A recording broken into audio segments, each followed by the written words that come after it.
ન સમજાય ને? એકદમ ક્લિયર કટ છે.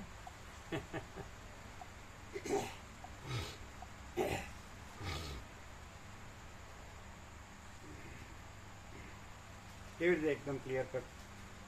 ભોગમાં મરાય છે એ તો ખબર પડી જ ગઈ છે. અહીંયા યોગમાં જે થાય છે એ પ્રભુએ કીધું કે અમર થવાય, એટલે અમર અજરા અમર એક ચિદાકાશ જ છે. પણ યોગમાં મરીને કીધું એ કેવું? એટલે જે યોગમાં જીવીને હા મરાય હા અને યોગમાં મરીને અમર થવાય, કેવી રીતે? તો ભોગમાં જીવ્યા. ભોગમાં હું જીવું છું એવો ભ્રમ રાખે એનું મરણ તો નક્કી જ છે. આમે ખતમ થાય એટલે જ મળેલો છે અને અંતે પાછું મરણ છે અને ફેરથી પાછું જન્મ મરણનું તો પાછું ચાલુ જ. અને યોગમાં હું છું જ નહીં, જો હોય સો હોય એ અજર અમર છે, તુર્યાથી અજર અમર. તમે બીજું કહેતા હતા ને?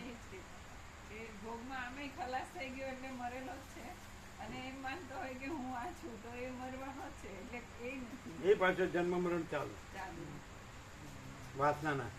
અને પછી યોગમાં મરીને અમર થવાય. એ તો હું છું જ નહીં, એટલે જો હોય સો. એટલે ભ્રમ છે, ભ્રમ છે તો નથી, એ છે જ નહીં, એ એનું મરવું, એ છે જ નહીં, એ એનું મરવું. કાંઈ છે ને મરે છે એવું નહીં. અને અમર તો છે જ સ્વરૂપ.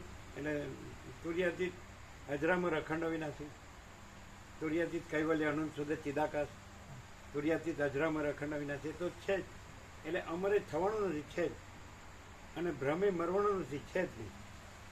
ભ્રમ છે જ નહીં અને બ્રહ્મ છે જ કે નહીં, એવું વસિત પ્રકાશમાં સહજ ક્લિયર થવાય. સહજ છે જ. અને નોન ક્લિયર છે ને ક્લિયર થાય છે એવું નહીં, ક્લિયર જ છે. ક્લિયર. મહાચિદાકાશ કૈવલ્ય અણિશુદ્ધ આર પાર. એને કૈવલ્ય સદા એકરૂપ, ઓલ ઇઝ વન. એટલે અમે એવું જાણે છે કે આ મરવા જેવી જગ્યા છે એટલે મહાચિતા સબકુછ છે, મેં કુછ નહીં है. એ જ મળ્યું. એટલે અજરામર અખંડ અવિનાશ. એ નથી, છે જ નથી. એ છે, એ જ છે.